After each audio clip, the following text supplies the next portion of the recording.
Finally. Oh, yes. The power of the Dragon Scroll is mine!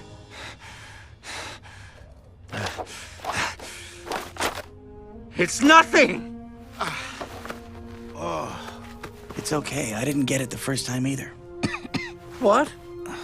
There is no secret ingredient. It's just you. Hello everyone, welcome back.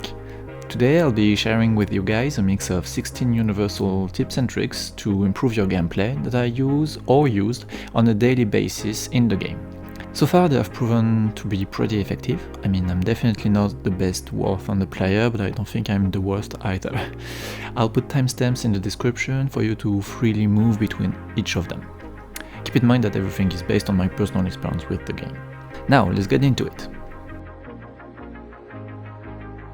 First, if it's your first time playing War Thunder, I highly suggest that you change most of your settings, from your controls to your sound and graphic settings. The most important sound settings to change are your engine sound and other players' engine sound. Reduce yours and increase theirs.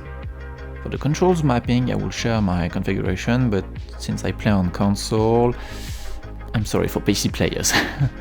For console players, note that the range finding and radar options lock-on settings are completely unnecessary when playing the first 5-6 ranks of the game.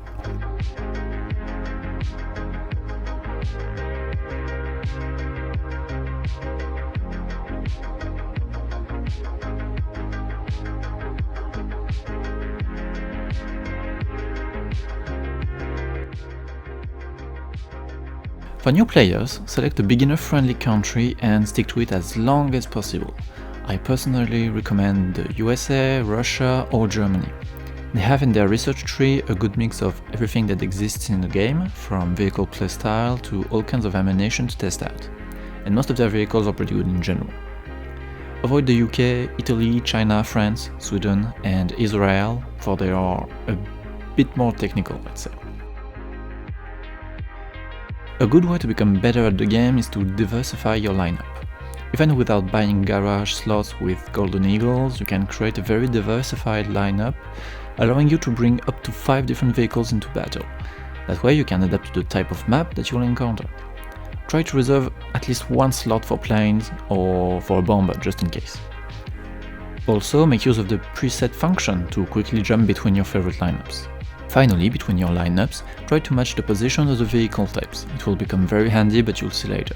Dedicate your first garage to heavy tanks, for example, the second one to light tanks, the third one to tank destroyers, etc. Boosters are pretty tricky. I kid you not, every time you'll activate one, the game will just shaft you.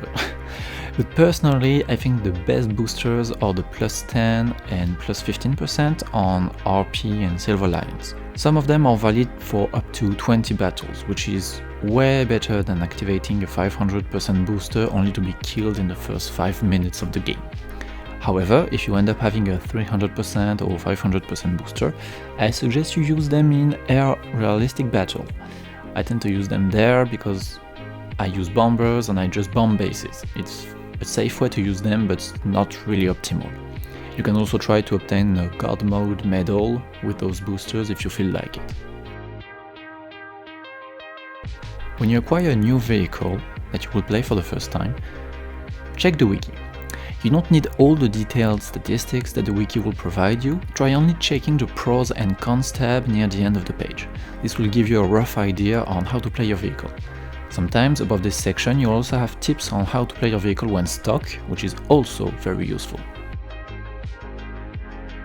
First thing you want to check when entering battle is if you are up-tiered, basically if half the lobby uses vehicles of a higher BR than yours, or if you are down-tiered, if you are using a vehicle of a higher BR than the rest of the players. You can identify this situation by the spawn point cost of your vehicle. For example, a down-tiered heavy tank will cost 160 SP, while an up-tiered heavy tank will cost only 100 SP. If you're down-tiered, you can be more aggressive, but if you're up-tiered, it'd be best to keep it slow and let the others go first into the action. Camouflages are extremely useful and you should definitely grind them. especially the desert and winter ones. They will increase your survivability by making you less visible to the eye, especially at a distance. Also, I recommend that you manually select them, once you have unlocked a few of course, because the auto-selection can sometimes be weird and not work in your favor, especially for semi-urban maps. This one is pretty self-explanatory, but it's very important to know where to go or where to position yourself to farm kills. If you want to freely check maps, create a private custom game, select the map you want, and explore it at your own convenience. A good way to learn where to position yourself also lies in the observation of your teammates and enemies. See where they are going and try to do the same next time, if they had an ingenious position. While in the battle, be extremely patient. You don't have to shoot everything that you see. Sometimes waiting a few more seconds will let an enemy expose his side armor, or will leave them open for a flanking maneuver. Don't hesitate to hug walls. That way, one of your flanks will be 100% safe. If you are behind a house, use the third-person camera to check above it and see if someone is coming unaware of your presence, so that way you can surprise them and ambush them.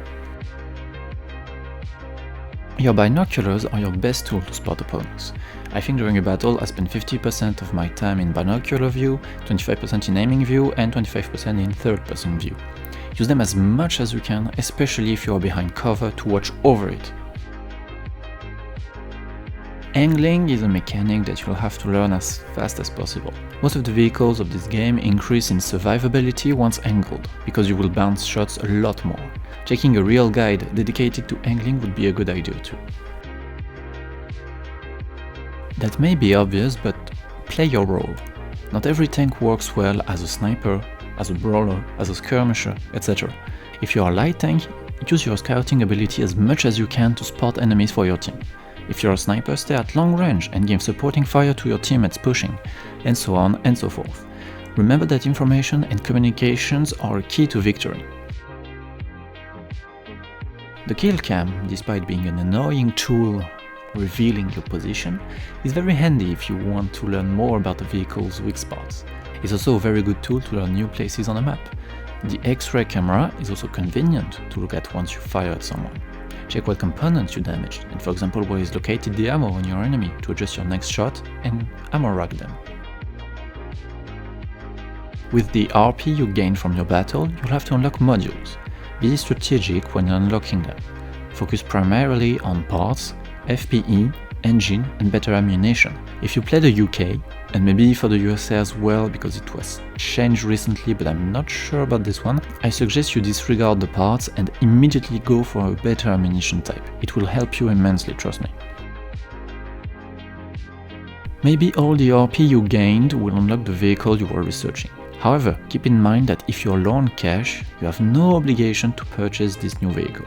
You can wait for sales that happens at several points in the year, allowing to purchase a vehicle at half its cost.